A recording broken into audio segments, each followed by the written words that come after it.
Então, não demanda muito tempo, né, a apresentação, mas depois que eu terminar, eu deixo espaço para vocês, se quiserem, né, perguntar algo, colocar alguma pergunta aí ou algum tema em discussão, a gente pode trabalhar também. Sem problema, vocês têm toda a liberdade, ok? Então, essa lei, a Lei 14.198, de 2021, foi publicada recentemente, em setembro, e ela já está em vigor, ok? Da onde que se originou essa lei, né? Da onde veio esse projeto de lei? Aconteceu uma situação interessante, agora, se não me falha a memória, só não me recordo o estado, foi num estado do Nordeste, na época da pandemia, foi em 2020 mesmo, uma filha tentou falar com a mãe dela no hospital, que estava internada com Covid, caso grave, não podia, tentou falar por meio de uma videochamada, foi a solução que ele encontrou. E aí o hospital, a princípio, proibiu, né, aquela videochamada, não tinha nenhum regramento para isso ainda, e aí ela foi perante as redes sociais, fez lá o seu desabafo, a sua manifestação, e o hospital acabou mudando de ideia, e dali surgiu um projeto de lei de um deputado, que depois se transformou nessa lei 14.000. Então, foi de um fato, né, de um fato social, e é assim que funciona o direito, né? Normalmente o direito regula fatos sociais, né? Os fatos vão acontecendo e o direito, ele normalmente está a serviço daquilo que vai acontecendo no dia a dia. Então, daí que se originou. Quem que tem direito à realização de videochamada?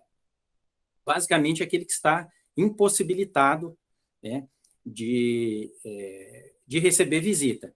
Isso aí, principalmente nessa época de pandemia e em outras situações também. Claro que tudo começou por causa da pandemia, mas outros motivos também, outros tipos de doença, né, que não o Covid, também podem permitir. A lei, ela não estabelece exatamente, especificamente, que é só durante a pandemia ou só por causa da Covid-19. Então, qualquer pessoa que estiver impossibilitada em um hospital de receber visita, a partir de agora ela tem direito de fazer uma videochamada. Então, são pessoas impossibilitadas de receber visita que possuem esse direito.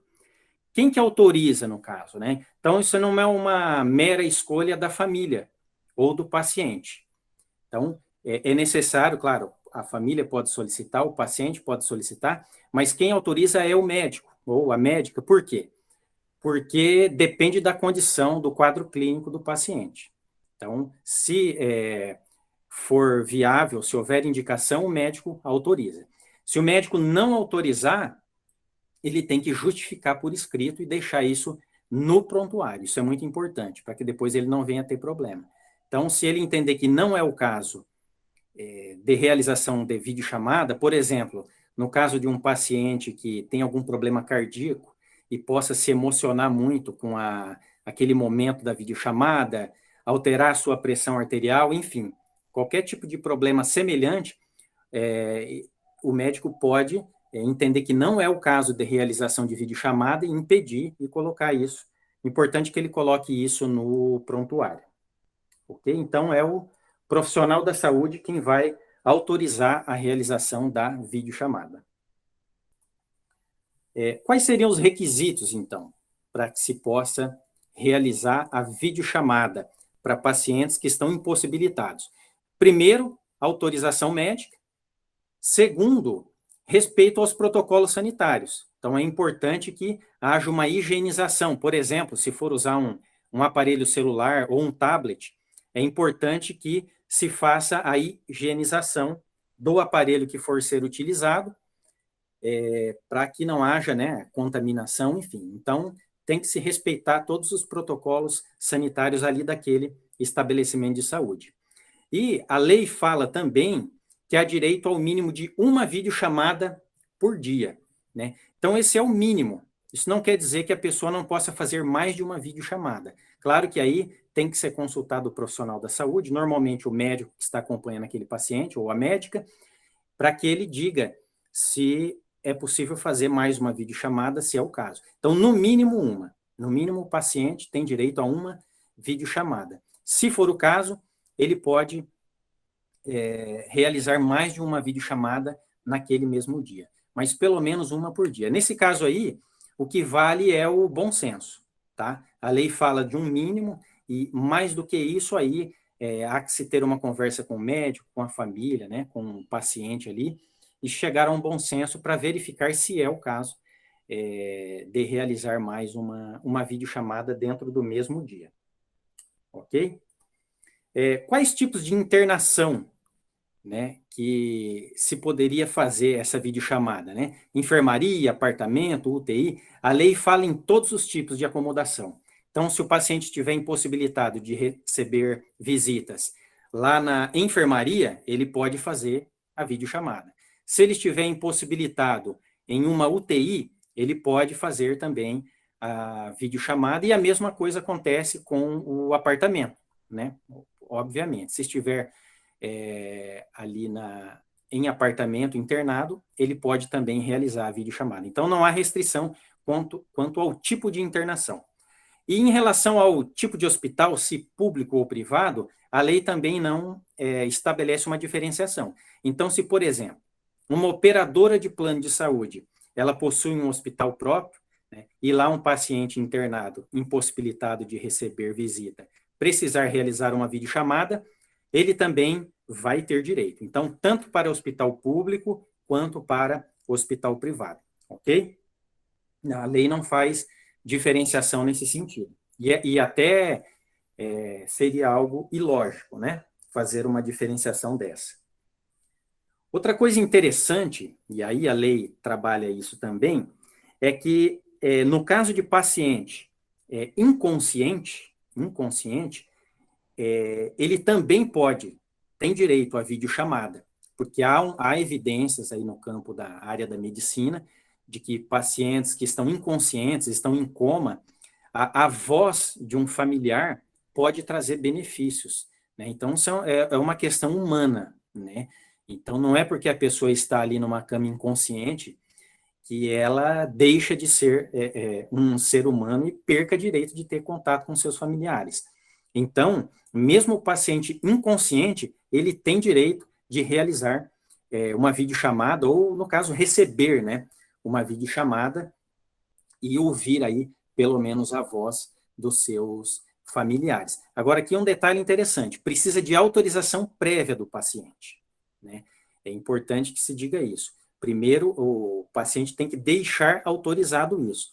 Quando que isso acontece? Aqui também a gente está diante de uma situação de bom senso. Normalmente, a hora que o paciente está internado, né? Ele não vai fazer uma autorização antes, ninguém espera ficar internado, ser acometido por qualquer tipo de doença. Então, assim que der entrada no hospital, é importante que já se faça essa opção, né, para que ele autorize aí uma eventual necessidade de videochamada. Então, é necessário, tá? Enquanto o paciente estava consciente, era capaz que ele faça a autorização. Eu vi uma pergunta aqui, né? Qual é o tempo da videochamada? A lei também não fala. Aqui nós voltamos na ideia do bom senso, tá? Então, vai depender da situação, né? Nós vamos ter que analisar caso a caso, até porque a lei é recente e a lei ela não trata de todas as hipóteses, né? E normalmente, né, uma lei não faz isso, né? A lei ela é editada e aí depende de interpretação, né? Depende da doutrina, depende de uma interpretação perante o Poder Judiciário, tá? Então, a lei não fala em tempo mínimo nem máximo, tá? Então, eu entendo que é o tempo razoável ali, tá? Para que a família possa ter um contato satisfatório com o paciente, né? Se o paciente estiver consciente, para que ele também tenha uma satisfação ali, ele se sinta acolhido por meio daquela videochamada, ok? Detalhe importante também, que a lei trata é a respeito da confidencialidade. Então, tanto o pessoal que está ali, né, o pessoal da área de saúde, que está junto com o paciente, né, que vai possibilitar ali a realização da videochamada, quanto os familiares, aqueles que vão falar com o paciente, e até mesmo o paciente, eles devem prezar pela confidencialidade de tudo que for falado, qualquer tipo de gravação, vídeo, imagem, enfim, do hospital, dos familiares, não importa. Tudo é confidencial, tá? Então, isso não pode ser publicado para terceiros ou de nenhuma outra forma. Isso pode gerar, inclusive, direito à indenização por danos morais, ok? Então, é importante lembrar que é confidencial. A videochamada, né, para paciente impossibilitado de receber visita, é uma videochamada confidencial, ok? Isso é muito importante, né? Principalmente para vocês que são membros aí da LASAP, são da área de saúde, né? Quando se já não estão atuando, quando forem atuar, prezar pela confidencialidade, ok? Tomar todos os cuidados para apenas acompanhar o paciente e manter a videochamada confidencial. E, nesse sentido, a lei fala em assinatura de um termo de responsabilidade. Então, assim que for solicitada a realização de videochamada, tanto familiares, né, e paciente ali, se for possível, e o hospital vão assinar um termo de responsabilidade, se comprometendo a manter a confidencialidade, para que realmente a videochamada seja confidencial, fique só entre aqueles que estão participando da videochamada. Então, a lei fala especificamente na necessidade de assinatura de um termo de responsabilidade, assim que for solicitada a realização de uma videochamada pelo paciente ou pelos seus familiares. O artigo da lei, ele diz assim, ó, claramente, né?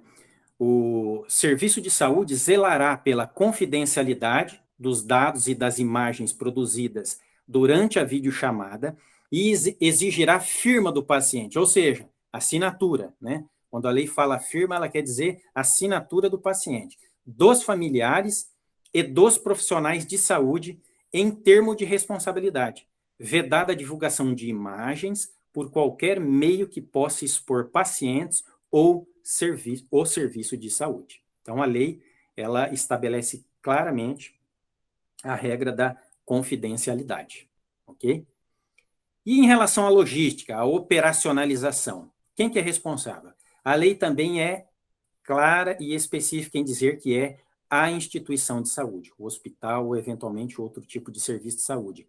É ele que vai operacionalizar, né? Se for o caso necessário, até oferecer um aparelho celular, um tablet, não importa. O objetivo aqui é que seja fornecida essa possibilidade de realização da videochamada. Claro que se a família tiver o celular, o paciente tiver, ok, né? Faz a higienização e o paciente pode realizar a videochamada. Mas há pessoas, né, em condições muito carentes, às vezes nem tem, né, um aparelho celular, ou por outro motivo não tem no momento ali, o hospital é responsável, tá? A lei fala isso, é a instituição de saúde, o serviço de saúde, responsável por operacionalizar, pela logística, tá? E fornecer esse aparelho, né? Ou possibilitar que o paciente use um aparelho dele mesmo ou do familiar.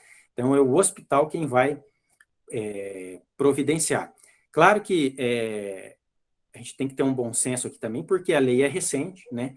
Então, aí as instituições ainda estão se preparando para isso, tá? Então, a gente tem que considerar esse curto período aí de vigência da lei, que foi agora em setembro, né? Nós estamos em outubro, aí um mês e pouco de vigência da lei, foi no comecinho de setembro. Então, claro que tem um delay aí, né? A gente tem que ter um bom senso nisso aí, mas a prática vai nesse sentido aí, é o hospital que vai ter que disponibilizar aí e operacionalizar, ok? Bom, pessoal, basicamente a lei trata desses pontos que eu acabei de mencionar para vocês, né? Não é uma lei muito extensa, é uma lei nova, então todo mundo está se adaptando ainda, tá? Mas é importante que, principalmente os profissionais da área de saúde, fiquem atentos, né? Para que não haja nenhum problema, né? Nem na questão operacional, na questão da higiene, né? Desses aparelhos, e para que ninguém fique sem esse acesso, tá? é considerado já um direito fundamental, tá? O direito de falar com os seus familiares desse paciente que está impossibilitado e, igualmente, para os seus familiares, tá? É direito fundamental, direito constitucional, essa possibilidade de ter acesso aí, que se transformou dessa maneira por causa justamente da impossibilidade de receber visita, né? Direito de visita já era um direito fundamental e agora ele continua sendo fundamental por meio da videochamada, tá bom? Então, basicamente era isso que eu tinha para falar para vocês. Eu estou à disposição para eventuais dúvidas. Eu vi algumas perguntas ali, mas eu consegui responder uma ou duas, mas passaram algumas ali enquanto eu estava falando.